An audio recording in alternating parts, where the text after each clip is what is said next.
guys, dito tayo ngayon sa Naiyacs. So bumalik lang ako kay Nitrofuse Garage sa may Bacoor, sa may Cavite, kasi pinaayos ko yung bracket ng pipe. Tsaka nagpalit na rin ako ng tawag nito. Nagpalit na rin ako ng muffler. Pero same pa rin, diba? Para mas tumahimik pa, kasi medyo matagal na rin yung muffler ko na chambered. Kaya nagpapalit ako, kaya gayon medyo tahimik siya ng konti. Mas lumalim pa. So yun, POV drive lang tayo guys. Pabalik na tayo ng Quezon City. So chill lang.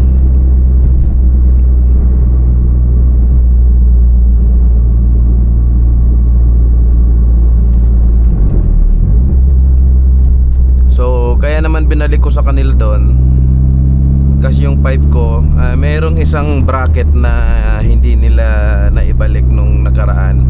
So nangyayari, yung pipe ko is pumapagpag siya.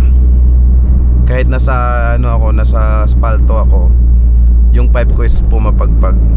So ngayon okay na, wala na siyang galaw.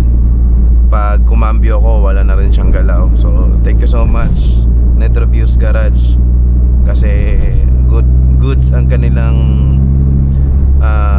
after sales baga. So free na yung pagpapagawa natin uli.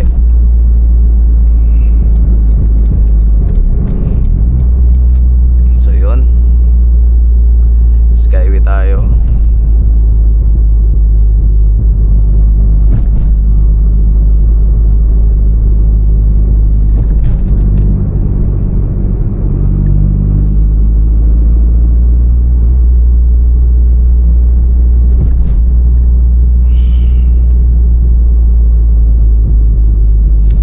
Yung mga tao doon sa sa Nitrofuse, magaling din gumawa. Malinis yung kanilang weld.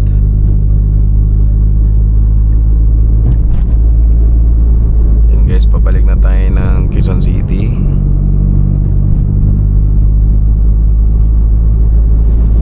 Parang kailangan ko na magpatinta. Nasisilaw na yung mata ko sa clear tint.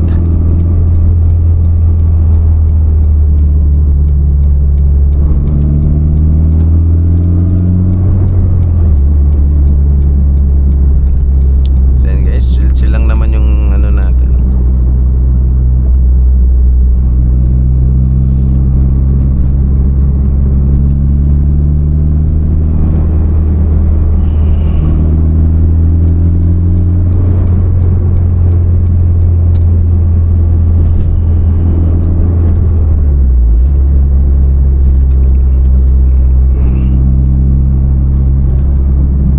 Tanan po kayo guys.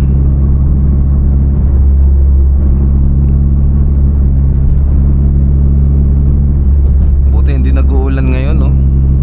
Kanina may ambon, kaya dumi ng windshield. So parang ipapatint ko ng to.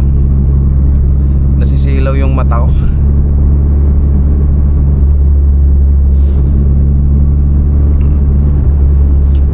Bluish na clear tint kasi yung nakalagay dito. So parang nagfe-fade na siya.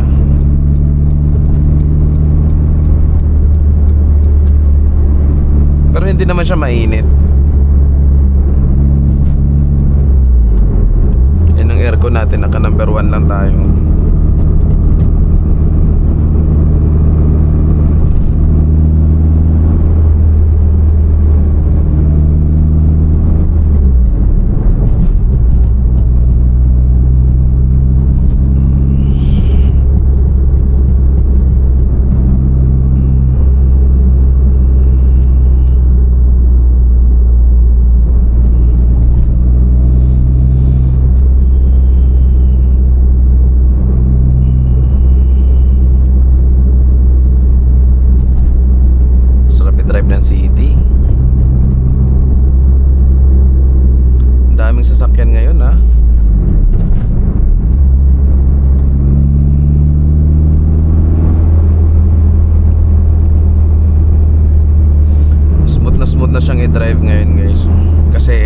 na yung fueling natin.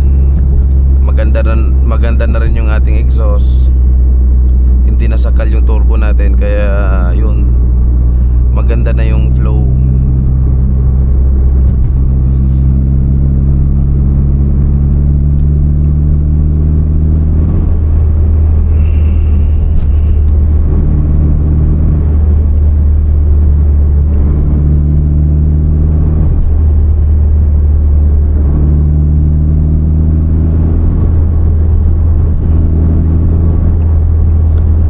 Pag nagka-time ako guys, ano ko to, mag baseline tayo dun sa Dyno Pro para malaman natin kung anong pinagkaiba ng power natin nung na-correct na natin yung pipings. Kasi grabe yung boost nito ngayon, 1.5 yung boost, mataas.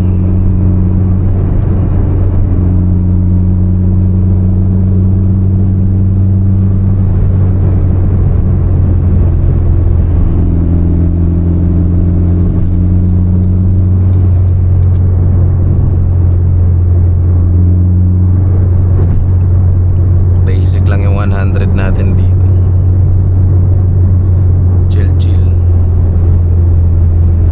Tsaka ito, naramdaman ko na rin yung brake. Pag nagbe-brake ako, parang may nginig ng konti.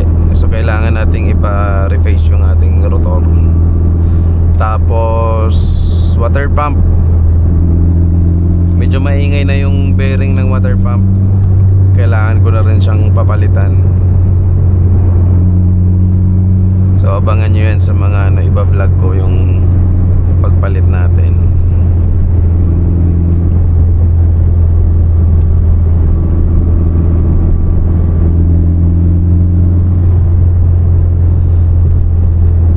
Ganda ng Altis.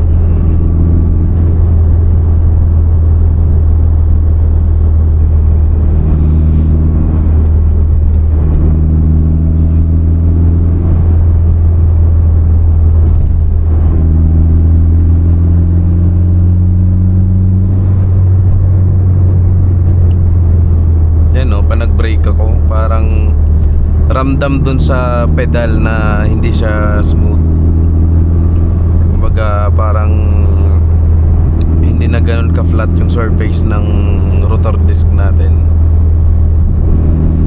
Kaya pag sobrang bilis ng takbo, tapos nagpe-preno ako, mapapansin mo yung gumaganon-ganon talaga siya. Para siyang nagwi-wiggle. Ganon siya. So sa mga next vlog, yun yung gagawin ko, magpapa-replace tayo ng rotor. Tapos yung fuel pump gagawin din natin.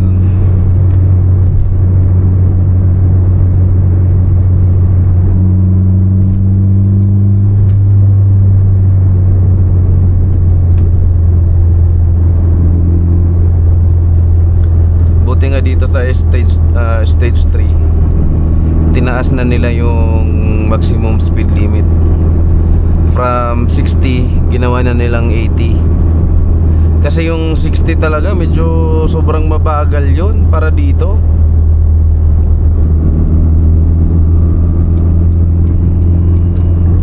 Kaya tama lang na ginawa nilang 80 kph yung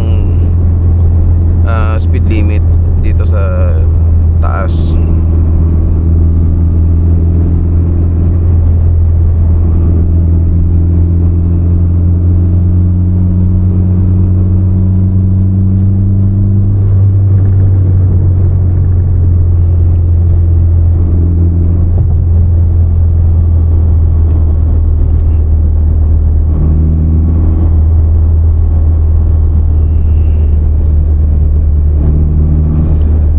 Simula talaga nung nagawa tong stage 3 na to, kahit mahal, dito na ako dumadaan. Kaysa naman doon ka sa baba, may stress ka sa traffic. Dito, hindi ka may stress, babayad ka lang, diba? So nakatipid pa tayo ng gasolina at oras. maigi na dito sa taas kumpara sa baba, kasi grabe ang traffic sa baba. Tsaka smooth lang yung driving natin dito sa taas.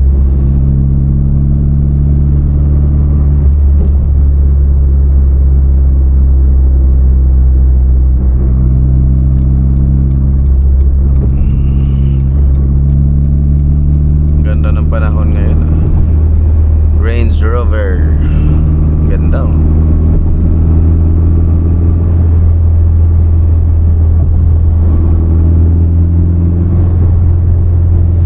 Sobrang gaan tapakan talaga nitong city, oh. 80 pag tinapakan mo, ang bilis umakyat ng speedometer, eh.